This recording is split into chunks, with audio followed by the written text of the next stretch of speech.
দেখবেন maximum maximum মেয়ে এখন বেপর্দা, খেয়াল করে দেখেন।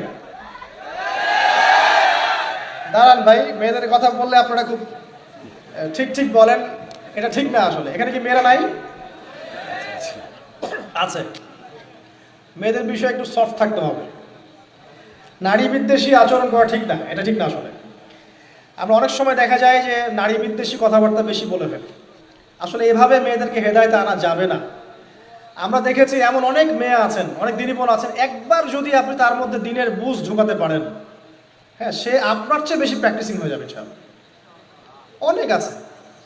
এবং অনেক আমাদের ওয়াইফদের কাছে এমন অনেক দিনী বোনরা কল করে, সমাধান জানতে চায়, যে দিন দিন দিন শিখতে চায়, পড়তে চায়, বাবা মা সুযোগ দিচ্ছে না, কোথায় পড়বো, কোন মাদ্রাসায় সুযোগ পাচ্ছি না, এতদিন পর্যন্ত ইউনিভার্সিটিতে পড়েছি, এখন দিনের বুঝ এসেছে, কিছু পড়বো, কি পড়বো, কোন সিলেবাস ফলো করব, বুঝে আসছে না।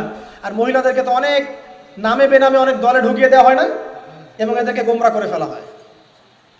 তো এই জন্য মেয়েদের ব্যাপারে আসলে আমাদের সফট হওয়া দরকার, তাদের শিক্ষার ক্ষেত্র তৈরি করা দরকার।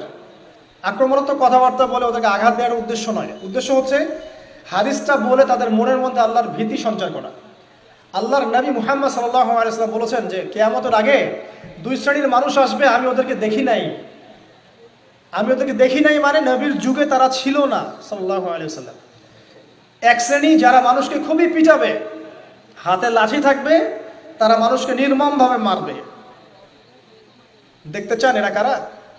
সেটা ওয়ার্ল্ডের দিকে তাকায় দেখেন, বিশ্বের বিভিন্ন জায়গায় তাকায় দেখেন কিভাবে মুসলিমদেরকে মারা হয়, তাকিয়ে দেখেন। আমি বুঝাতে পারবো না একজন মুসলিমের রক্তের মূল্য। নবী সাল্লাল্লাহু আলাইহি ওয়াসাল্লাম মদিনায় বসে আছেন, তাবুক নামে একটা জায়গা আছে, ওইদিকে রোমকরা থাকে, রোমান সাম্রাজ্য।